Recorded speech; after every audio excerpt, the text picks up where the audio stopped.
Lean to the Left podcast, and it's our special post-election episode of the Dixie Dems. We're not slicing our wrists or anything, I'll tell you that, but feel like it. Anyway, with me are Arthur Hill, Vice Chair of the Brunswick County, North Carolina Democratic Party, and Robert Thompson, an outspoken podcaster and political commentator from Georgia.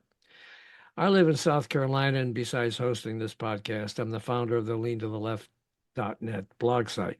I've also published an updated version of Hijacked Nation, a book about Trump over the past couple of years, and it's now for sale on Amazon.com and elsewhere, including Barnes and Noble. It's a sad day for the three of us, with all three of our states being swept away by Donald Trump. South Carolina was a lost cause from the beginning. Tonight at my house, and I was able to get some sleep last night, but it was still rough. And this morning, all layers of emotions across, my friends and so forth.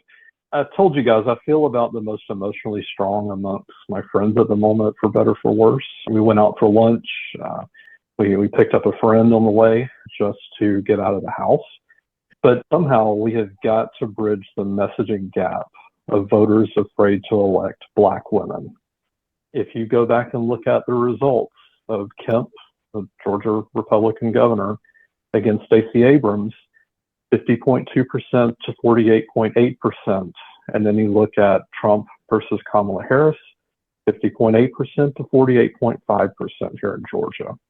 It's almost exactly the same when you look at the percentages. I had one friend, this is going to sound, before I say this, I don't want this to sound negative, or I don't know if we're going to get into so much messaging here, but he's up in Virginia, and he tells me we've got to stop putting women at the top of the ticket. And that scared me. But it's unfortunately where we are today. You've got, as we speak, Vice President Harris calling a wannabe dictator that's going to take over this country. And not only the White House, he has the House most likely coming, the Senate, he has the Supreme Court in his back pocket. And he also has his playbook, Project 2025. Yeah. And maybe we get into some of those here as well. Yeah. It's scary as hell. It is scary as hell. It just really is. And I just, sick to my stomach. I got an email from a guy that I am planning to interview for my podcast. He's a doctor, an American doctor, but he lives and works in China. And he's been corresponding back and forth with me about the election and stuff. And he sent me this note today. They just gave the fox the keys to the hen house in Putin, Eastern Europe. But it seems that Trump's followers are more concerned about the price of bacon than having detention camps and Big Brother always watching while under an autocratic government. What do you think of that? Yeah, another statistic that's out there, you have Latino men that voted for Trump because I guess all they care about are titties and money. I don't understand. What the hell is that? And I guess it's going to take something just happening to them for something to sink in. And maybe some of these people just don't have the foresight to know or really care about I tell you what, I think people don't happen. I think people don't pay attention to what's going on. And then when it comes to election day, they go, oh, okay, I'll go vote. And it's just whatever, whatever is top of mind for them at the time. Three of us, we're immersed in politics all the time. And we live it and breathe it, and we know it. And we know what's going on. We know what the issues are. And we understand what the dangers are of this guy being elected. But I think I don't know, maybe it's the vast majority of people anymore who just don't pay that much attention. And then they hear things that Trump says, like he wants to be a dictator on day one, and they go, he doesn't really mean that. He wouldn't do that. And they like what he says about immigration or whatever. And so they vote for the guy. Go ahead, Robert. To dig a little deeper into that, the economy is good right now. And the stock market loves them even more because the stock market went up even today, even to another, I think, record high. where I'm going with this is that was not really the issue. You had wedge issues, and it was a junk drawer of wedge issues: abortion, the economy, women's rights, voting rights, the democracy, all these things, and a lot of those were not tangible. And you also saw a lot of people just sitting out because they just shrugged, things are pretty good right now. Yeah. And they just sat out the election. And again, it comes back to what I just said a moment ago. Nothing really was a big deal to them, so they just sat their ass at home and didn't vote. I saw a note the other day. Somebody online wrote that democracy would be saved by the women in this election. The women didn't come through for Kamala Harris. They didn't, especially the white women. And in comments that I keep getting from my podcasts that I do, a lot of Trumpers take issue with what I write and what I say, not to be surprised. But a lot of them are women. And it just blows my mind. How can any woman support this guy who he wants to take away their rights? And he already did that with respect to Roe v. Wade and abortion. He already did that. He'll try to pass a national law. Yeah, he will. That is on their agenda, Mhm. a Mhm. national ban on abortion. And And women will die as a result of that. They will die. They already are dying because of this. Yeah. A lot of people are going to die because of what happened yesterday. Yeah. Not just in this country. True. Absolutely. But Absolutely. But there's another aspect to this, and that is the Supreme Court's decision on immunity. We now have a guy who is going back to the White House, who is free to do just about anything he wants to do, break any law he wants to break, Yep. with no repercussions. And there's legislation in Congress that Schumer has introduced, the No Kings Act, Mhm. which he introduced right after the Supreme Court decision. And now there's a belated effort to try to get that passed before this Congress goes out of session. But it might pass the Senate, maybe, but there's no way it's going to pass the House. Right. Trump's going to enter the White House on January 20th and with an open field, with an absolutely open field. Yeah. Yeah. I think there needs to be some of the people I was talking to today said that one of the things that we need to do is we need to oppose everything that he's doing, not from the point of view of describing policies, but the point of view of fear. Yeah. Of saying, look, this is what's happening, and fear garners votes, and so that maybe that's the strategy. Yeah, and Arthur, I want to piggyback on that. This whole thing, it went back to the Clinton election, which obviously failed as well. They go low, we go high. It ain't a working, folks. No. And I wish it worked, but it ain't a working. No. And politics is dirty. I wish it was not dirty, but politics is dirty. I remember one of the election cycles, a good friend of mine that moved from Georgia out to Colorado. After the election season, he says, I need a break. I feel like I need to take 20 baths, and it's dirty, folks. And like it or not, especially with what was voted for, you're going to have to get and fling some mud here. I think so. I'm afraid you're right. They've got to get tough. They do. And it's a little bit late in the game now. Now we're stuck with this guy. We're probably stuck with him for 4 years, but what if he doesn't make it to finish his term? There are wide-eyed Republicans like J.D. Vance and others that are just gleaning to take a spot. J.D. Vance is just sitting there waiting. He'd move right into the White House. Well, pew. And mark my words, again, the Supreme Court, the White House, the Senate, the House, there's no checks on these people now. They've already seen what they could and what they've been so mad about trying to get done. Think what he can do to the Supreme Court. More elections here. Think what he can do to the Supreme Court now. He's now got the Senate. They'll confirm whoever he wants. So there's no filibuster rule for judicial appointments anymore. Yeah, we could see I don't know how many Supreme Court justices are going to be leaving, and for one reason or another over the next 4 years. I had a very no way to rabid know that, but Republican congressman here in Georgia that just got reelected again. He said, Robert, this is a republic, not a democracy. This is the stuff that they stew over. When we sit on this side of the fence, on our liberal side of the fence, and these are the things we talk about. This is directly from a guy that is on the Republican side.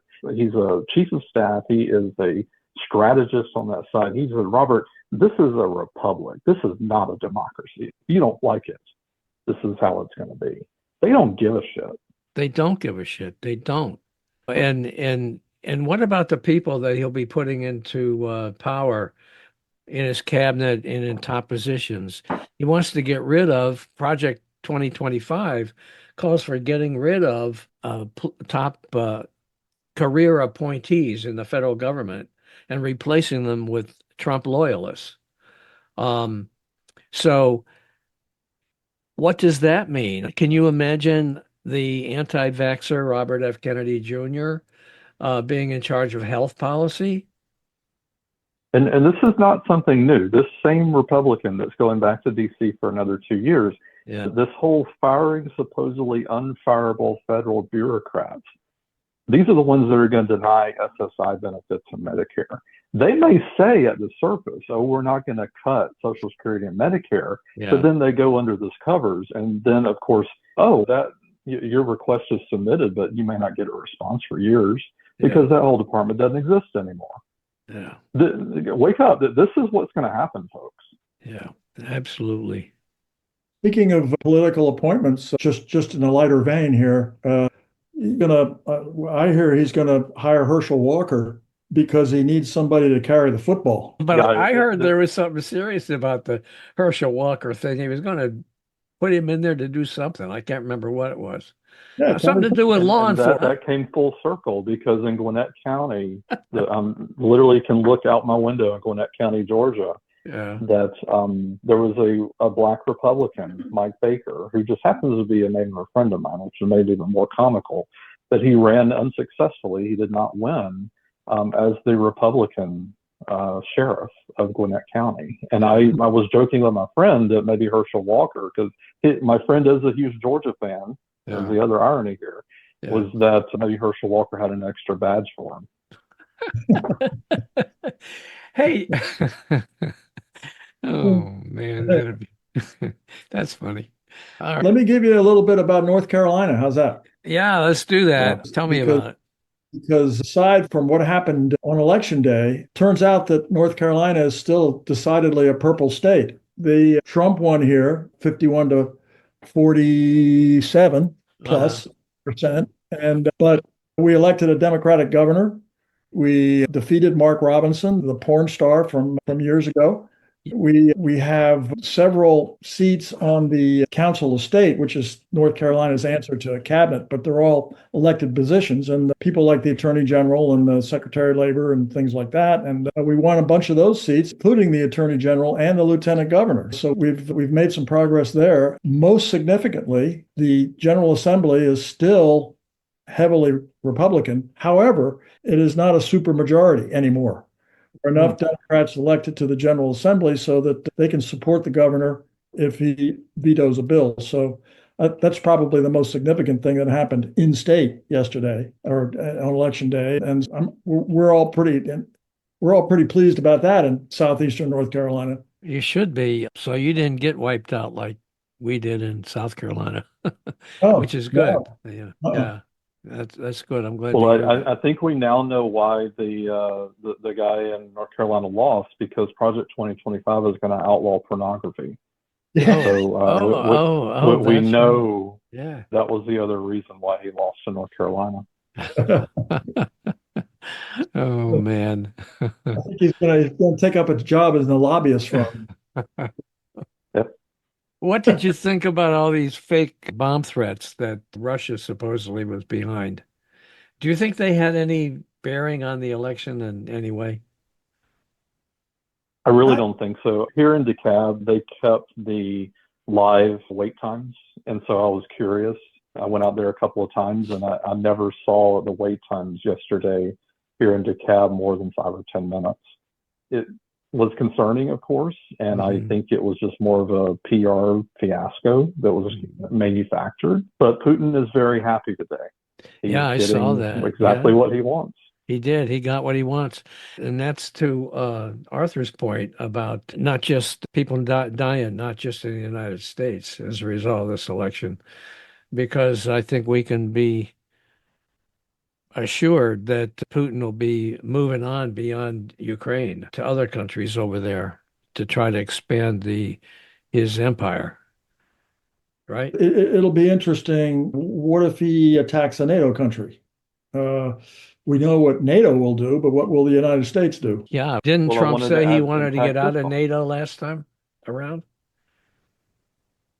I don't think that, but I also want to tack on here too, is Putin going to give this to Trump and say, because the biggest thing, as I understand with Putin, is the sanctions. That if you get rid of the sanctions, I don't need Ukraine. I'll back off for 4 years. Yeah. So how I look at this election in one way is that Trump had all these criminal cases against him, and the only way he was going to get out of some pretty serious penalties, perhaps even jail time, was if he won this election so he could pardon himself. Yeah, but he can't pardon himself for the state stuff. No, but there's only one case that's the state stuff, which is Georgia, correct? No, the New York thing, the New York case. Oh, okay. I'm sorry. That's a state case. Yeah. He's a 34-time felon under state law. Okay. So he's banned in New York. He still has some businesses, but he lives in Florida. But I want to draw back up because I actually went through Project 2025. One of the items in here, let me find it again, promote and expedite capital punishment. But I said, except for crooked white guys who will get a pass or pardon. I didn't see that in Project 2025. I read a lot of it. I didn't see that. But if you're bored, I sent amazing. it to the email to you guys earlier. And I saw it. Right at the bottom. This is project2025.org/truth. They want you to know the full truth, and they want to start executing people. But again, I added to the side. Except now, I also want to say we were talking about before we started recording today this podcast. Yeah. Are we sure we're going to still have freedom of speech? Yeah. Yeah, that's a very good question. Hell, we could all end up in a slammer for what we're doing right now. Exactly. Good. We could. You already, and MSNBC reminded me in Florida that DeSantis has already started pulling that layer back of the onion, where he wanted to sue the stations down there for running abortion ads that he didn't agree with. Mark my words, all they got to do is rinse and repeat and try that again. He lost that though, right? He lost that case. Yeah. Do you think do you think there's really going to be an effort by Trump and his pals to go after people who have opposed him, like Liz Cheney and even Kamala Harris and Joe Biden and any other people that he perceives to be his political enemies? Do you think that threat is real? I watched The Apprentice, and it was the Roy Cohen Donald Trump show. And I'm not exactly quoting him, but Roy Cohen said, if somebody comes after you with a knife, you come back at them with a bazooka. Yeah. And Trump doesn't give a crap. Trump just wants his way. He is a narcissist. We know that already about him. He does. And he's going to get his way any way he can. Yeah. And the thing is that these people bought into that. I just don't understand how they could be suckered in. I think it's just because they don't pay attention, like I was talking about earlier. They don't care. It has to be. It hasn't affected them. They don't care. Yeah. The broader question, though, beyond are they going to go after Biden and Harris and those people? The broader question is, how is he going to how exactly is he going to weaponize the Department of Justice? How is he going to do that? I can say, not that I've had any personal experience in this, but I can say that there are few people in government more powerful in their realms, in their respective realms, than a U.S. attorney. Yeah. Those guys, they're like generals. They have firepower, they have manpower, they have money, and they're all appointed by the attorney general or the president. And so if he fires all the U.S. attorneys that Biden has in there now and puts in his own people, it won't take much to weaponize the Department of Justice. No, it wouldn't. It'll be fairly easy thing to do, and I think he's serious about doing it. I really do. Yeah. And I'm going to go back to my little notes here. We already talked about firing these alleged unfireable federal bureaucrats. They're going to close wasteful bureaus and offices, okay, but except those in the cases of big donors. Hello, Elon Musk. Yeah. Remember all the income that Elon Musk gets from our federal government? Eliminating woke propaganda at every level of government. So I guess we're not going to have the Hatch Act anymore. They blew through that with his administration anyway. Returning governing power to the Congress and president instead of unelected bureaucrats. Again, that just goes back to just fully unchecked power. Yeah. There. So it's right there. And Project 2025 has been there for months at least. So yeah. a lot of that is can't do that unilaterally. I don't think he can maybe, but I don't think he'll be able to do that unilaterally. And the one, even if the House goes Republican, the one thing I think we have going for us, and it's a start, is the filibuster. And although the Senate cannot use the filibuster when it comes to judicial appointments, so the Supreme Court thing is open if there are any openings there, they can use it for everything else. All they have to do to avoid the filibuster is to argue that this is something having to do with the budget. So if they try to make that argument, then they might be able to get around the filibuster. But if they cannot, they're not going to get by the Senate Democrats, all 47 or 48 of them, however many they're going to be, without voting cloture and invoking the filibuster rule. Aren't you glad though to get rid of Manchin? Yeah. Because he was a Republican in sheep's clothing or wolf. Okay. I don't know, one other guys. Item here that I think we didn't quite get to, and when we picked a friend up today for lunch, there was one or two people on the street he lives on that were Trump supporters.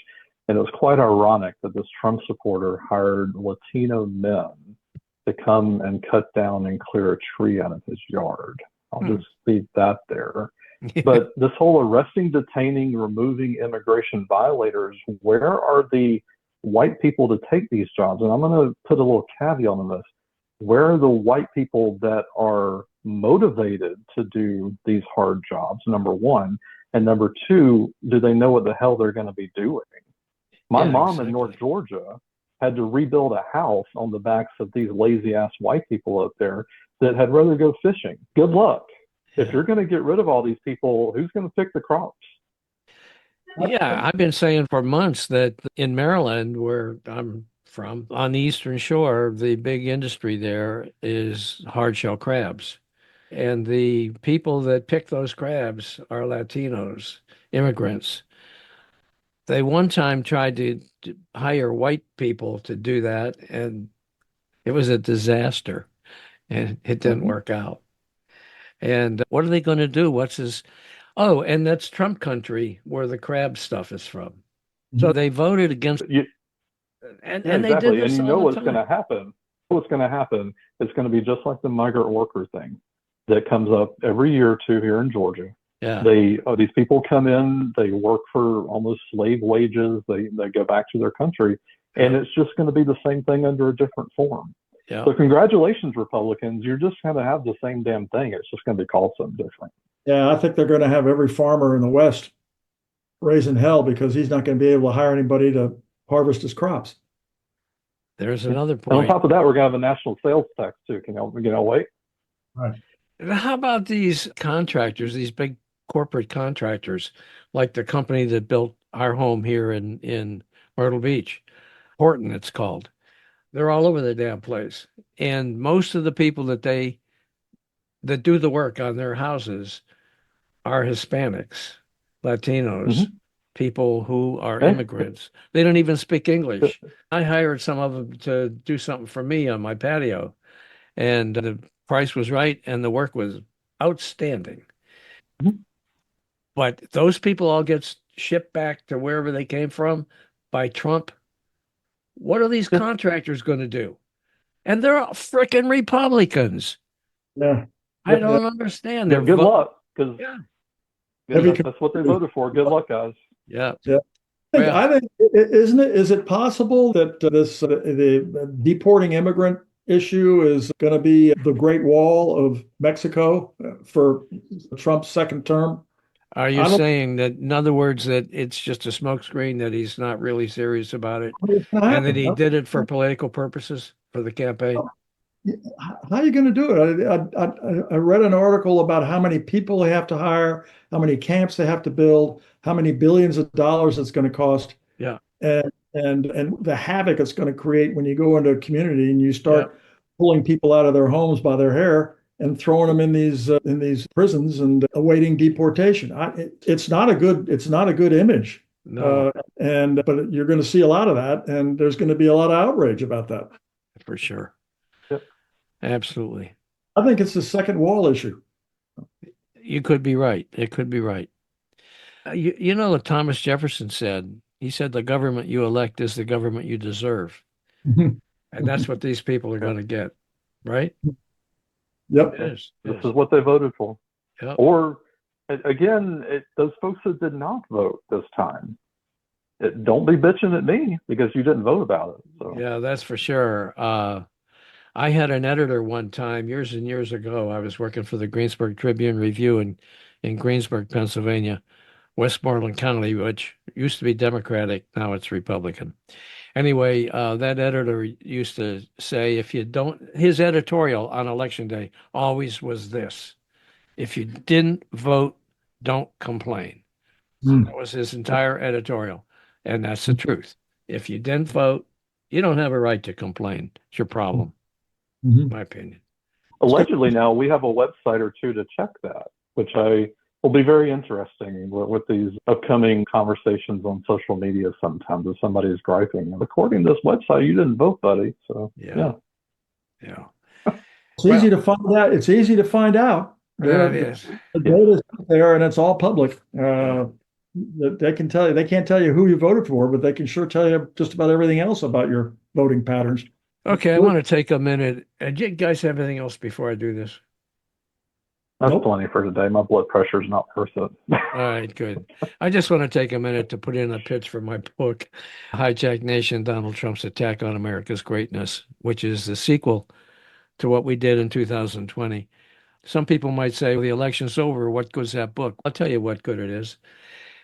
It's that tells you the things that happened that led up to this election in essays that were written as time went on, as they occurred. They're short essays. They're not long, tedious things to read, but they're very insightful and informative. And I think they point the direction into where we're headed in this country. So if you are interested in understanding all of that, check it out. It's available at Amazon.com. And there will be a link in the description for this episode and the show notes for this episode that you should use. Don't be confused, because if you go to Amazon and you just put in the title of the book, it'll take it to the previous 2020 version. That's not the one you want. So check this link out. I'm trying to get my publisher to change that on Amazon, but I don't have a very responsive publisher, unfortunately. So anyway, guys, thanks so much. I do appreciate you doing this. And I need to say too, that book has a chapter about Project 2025, which gets into a lot of the stuff that we've been talking about here today in more depth and more detail, and connects it to other legislative issues that are related to the topic, such as abortion, for example, or health or Medicare. And so it puts that all into context. And I haven't seen anyone else do that. So that's a special chapter that you should take a look at. So thanks a lot. Anything else, guys? We good? I'm exhausted. I am too. Yeah. Do you guys drink? Yeah. I did last night. Probably Did will you? again tonight. Did you? I think I might have to. I don't drink much, but maybe it's time to start. Hey, you know what? There's one other thing. In Florida, they had this abortion amendment that was up, and it was an amendment to restore people's rights to have an abortion. And it got, what did it get? It got well over majority. I Close. think it got 57%. Yep. But of the vote in favor, but it failed. Why did it fail? Because the Republicans down there had put in a requirement that it had to pass by 60%. So Yep. that's just an example of how the minority rules in this country. And that's a bad thing. Also was the shenanigans in Ohio. It ended up passing, but they tried to pull similar stuff with the Ohio Yeah. vote when they had it there too. Yeah. Okay. All right, guys. I've had enough of this. I gotta go. Hey guys, thanks for watching. I hope you enjoyed this Lean to the Left video and you found it interesting and informative. Please visit on a regular basis and check out our interviews with guests on topics that focus on progressive politics and the important social issues of our time. Now, our interview shows stream on Mondays with special episodes on Thursdays. And follow us on social media. Facebook at Bob Gatty and the Lean to the Left podcast. Now, it's two. Bob Gatty is one Facebook page, and the Lean to the Left podcast is a second Facebook page. Twitter at Lean to the Left 1. Instagram at Lean to the Left 1. TikTok at Lean to the Left. LinkedIn at Bob Gatty. And YouTube at Lean to the Left. Now, I hope you'll support Lean to the Left as well so we can keep things going. Just click on the Donate tab at the top of the leantotheleft.net homepage and contribute by buying me a cup of coffee. That'll really help and would be much, much, much appreciated. Now, this is Bob Gatty signing off for Lean to the Left. Thanks for sharing your time with us.